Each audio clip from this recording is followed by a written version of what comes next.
So we know that the second Sunday of every month, we invite someone to share their spiritual journey with us here at the church. And this month I asked Pat Luck if she would be willing to share, and she said yes. And so, Pat, I'd like to invite you to come up and talk with me, and we'll sit here and have a conversation, sort of like, I don't know, like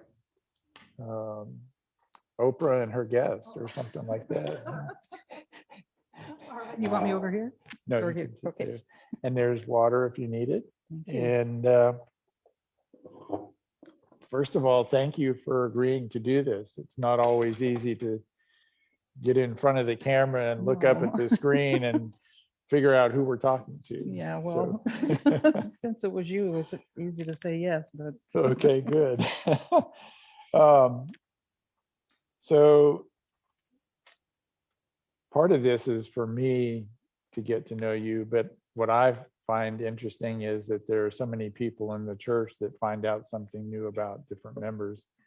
And so I'd like to start at the beginning. So okay. that's why my first question for you was like, where did you grow up and how did you come to the San Francisco Bay Area if you didn't grow up here? I didn't.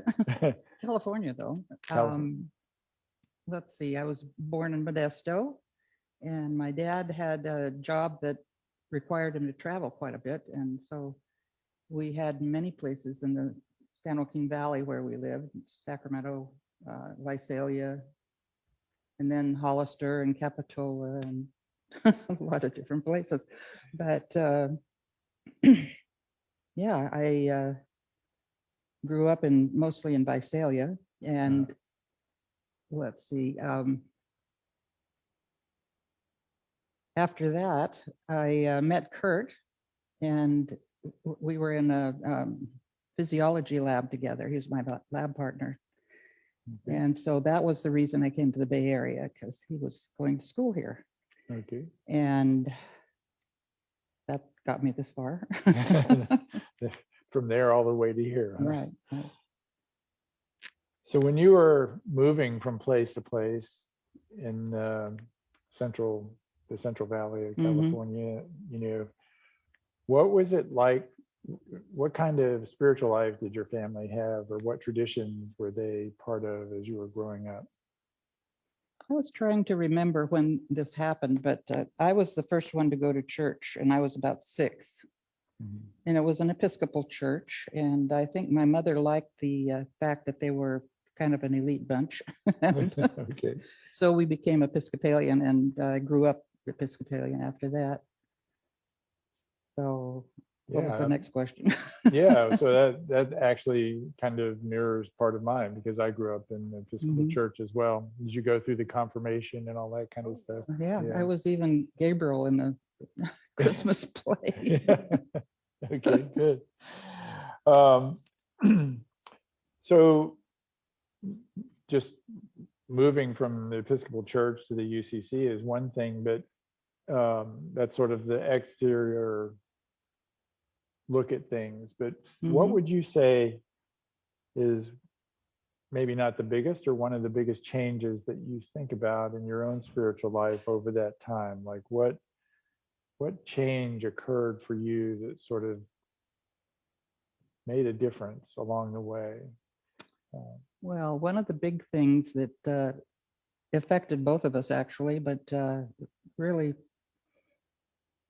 made a dent in my psyche anyway, a good one. Kurt and I were invited to a discussion group on Jesus as Teacher, a book by Henry Sharman. And we went to that course and started like a 13-year-long stay with the Creative Initiative Foundation, which went through many different names along the way, but that's what it ended up with. Mhm. And it was basically studying about Jesus and how we can be like Jesus.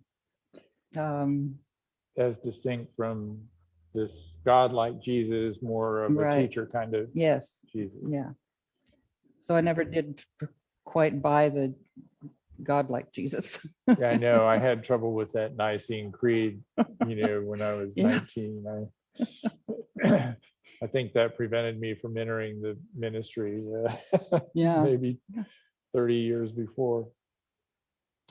So this last Tuesday in the spiritual growth and transformation group, Kurt mentioned that you guys came to Ladera Community Church about 30 years ago. Yeah. And actually maybe even 32 years ago.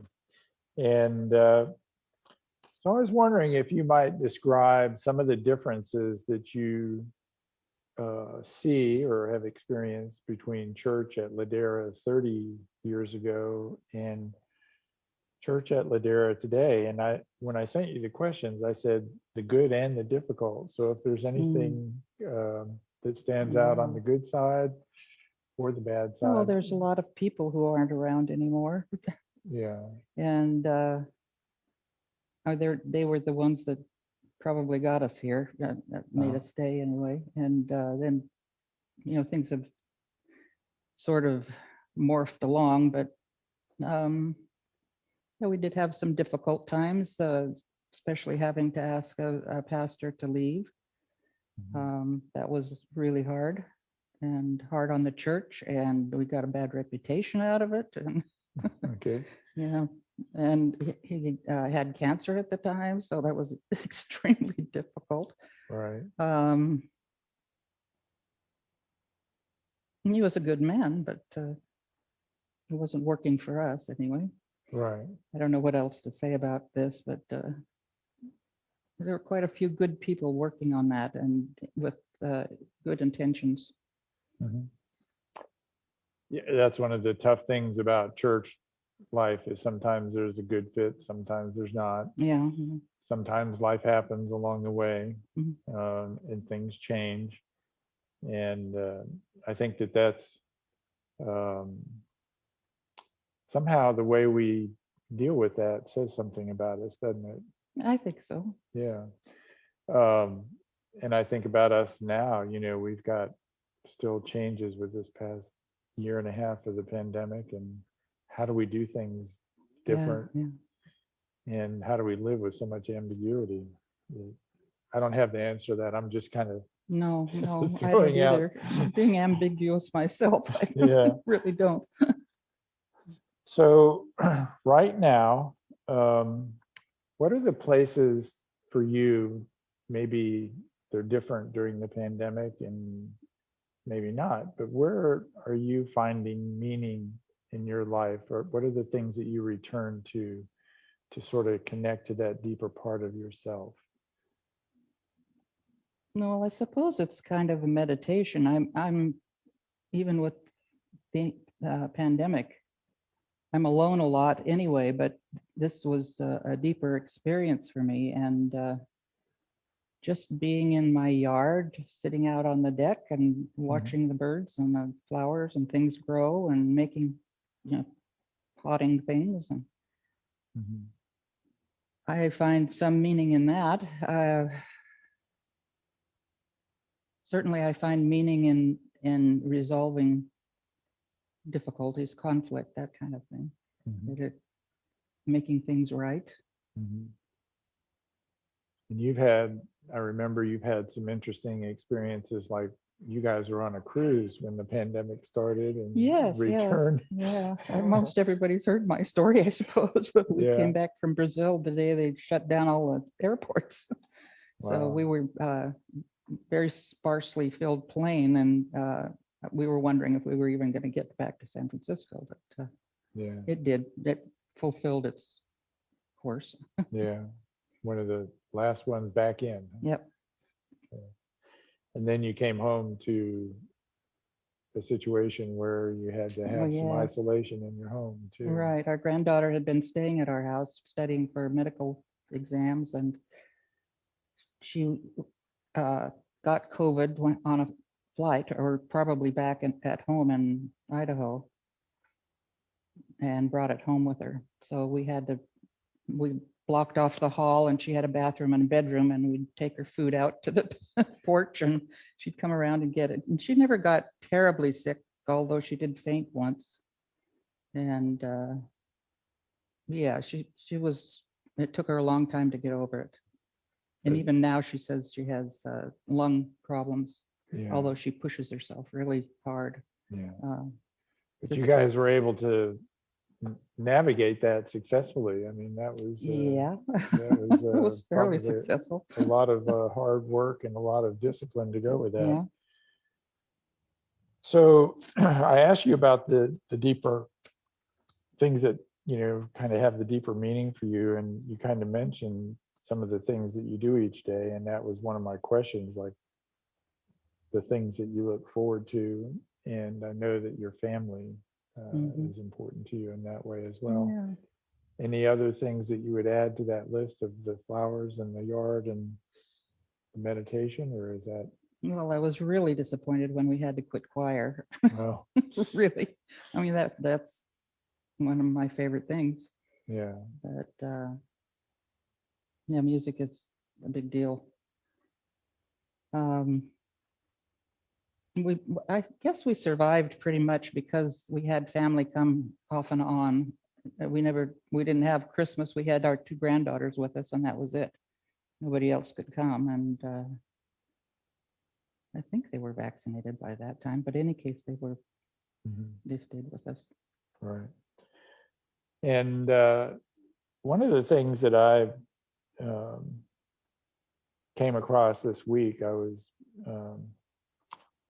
reading a little bit of text that people brought up from Howard Thurman. And that's why I included that text in the reflection this week. And that was kind of the last question that I put together for you. It's a little bit of a challenging question. So the quote is from Howard Thurman, don't ask what the world needs, ask what makes you come alive and go do it, because what the world needs is people who have come alive.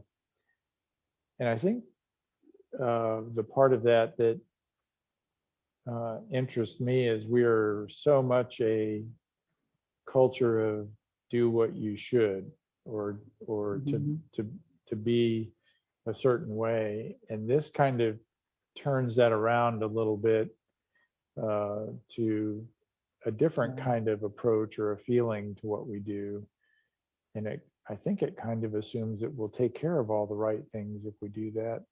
How does that speak to you, or um, how does that sit with you when you hear his quote?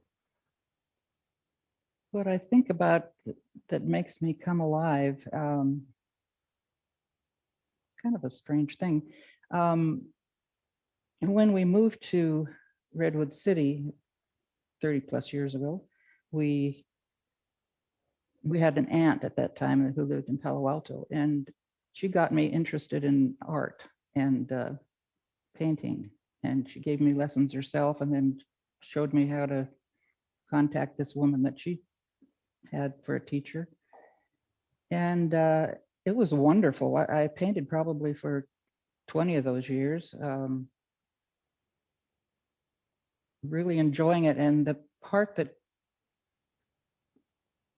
made me happy was the conceiving of it, of the picture, or of the piece that I wanted to convey, and trying to make that come out.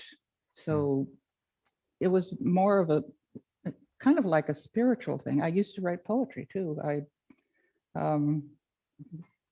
with that when it got too hormonally involved, I think.